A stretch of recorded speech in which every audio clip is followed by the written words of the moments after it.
आज का हमारा video how to value bank part 2। यहाँ पर दो टाइप के बैंक हो जाते हैं, रिटेल बैंक और कॉर्पोरेट बैंक।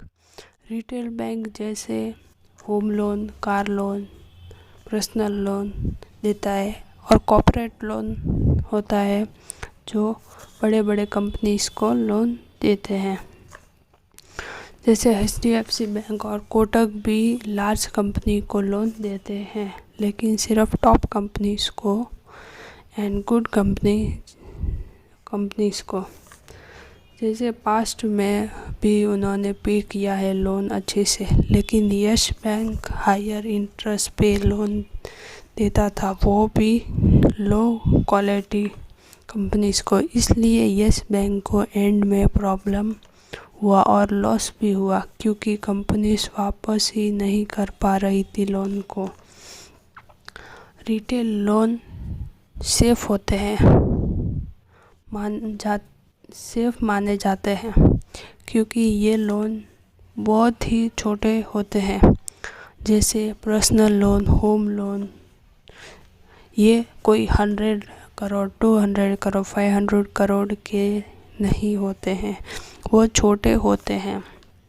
इसलिए NBFC भी सेम ही हो जाते हैं। अभी हम मैट्रिक्स के बारे में बात करेंगे। इसके असेट हो जाते हैं इनके लोन लायबिलिटी हो जाते हैं। ये लोन्स कहाँ से ले रहे हैं? अपने NBFC क्राइसिस के बारे में तो सुना ही होगा।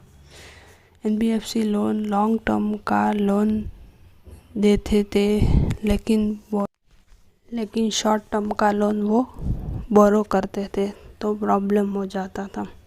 आपको देखना है borrowing and loan giving ratio. जैसे 2.6 लाख का लोन दिया है और डिपॉजिट है 3.7 लाख के। अगर कुछ भी प्रॉब्लम हो जाता है तो इनको कोई प्रॉब्लम नहीं होगा। ये एग्जांपल मैंने दिया है, स्क्रीनशॉट भी। लोन से जहाँ डिपॉजिट हमेशा होना चाहिए, लोन से ज़्यादा डिपॉजिट हमेशा होने चाहिए। कैश रेशियो हमेशा इंक्रीज होने चाहिए, लेकिन ये कहाँ से पैसे आ रहा है उसका रीज़न भी हमें पता होना चाहिए, बहुत इम्पोर्टेंट। एग्जांपल IDFC बैंक जैसे काशा रेशियो बहुत ही इंक्रीज हो रहा है हर ईयर। तो वो कैसे? क्योंकि वो ज़्यादा इंटरेस्ट पे कर रहे हैं। तो वो किस रेट पे बोरोइंग कर रहे हैं वो इम्पोर्टेंट होता है, और किस इंटरेस्ट पे वो लोन दे रहे हैं वो भी बहुत इम्पोर्टेंट हो जाता है। ठीक है, तो कॉस्ट ऑफ फंड, बैंक के पैसे होते हैं, वो पैसे होते नहीं हैं। बैंक के पास तो पैसे होते नहीं, लेकिन वो कहाँ से तो ला रहे हैं, तो आपको देखना चाहिए रीज़न हमेशा। Cost to income ratio, income कमाने के लिए बैंक ने कितना खर्चा किया था। एग्जाम्पल बैंक का खर्चा लाइक एडवर्टाइजमेंट और बहुत सारे हो जाते हैं एक्सपेंसेस। ये कॉस्ट ऑफ इनकम रेशियो है, ठीक है। तो ये मैंने नीचे दिया है, कॉस्ट टू इनकम रेशियो क्या होता है। Operating cost minus operating income करते हैं तो आपको कॉस्ट ऑफ इनकम रेशियो मिलेगा। आपको ये चाहिए वो हमेशा 50% से कम हो। Capital adequacy ratio means bank कितने पैसे साइड में रख रही है, ये बहुत ही इम्पोर्टेंट है।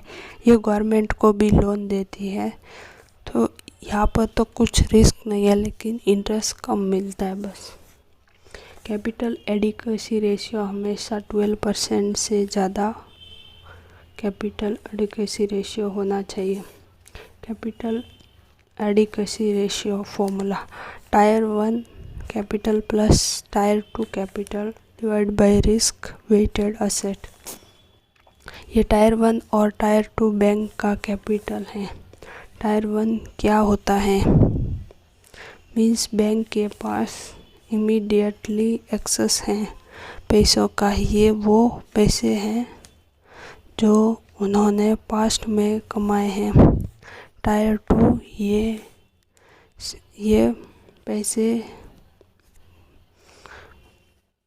लेना थोड़ा सा मुश्किल हो जाता है। ये मुश्किल होता है। टायर 2 का पैसा साइड में रखा हुआ होता है।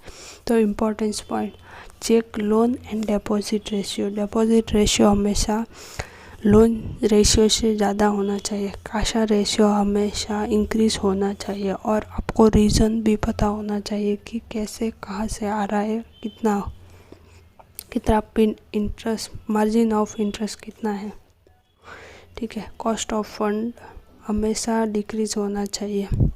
कॉस्ट टू इनकम रेशियो हमेशा 50% से कम होना चाहिए। कैपिटल एडिक्वेसी रेशियो हमेशा 12% से ऊपर होना चाहिए। HDFC बैंक का 17% है। ये बहुत ही अच्छा है number. Open number 1 India best discount broking Zerodha and Upstock account. Click on the down description box, and if you like this video, like and share and subscribe to your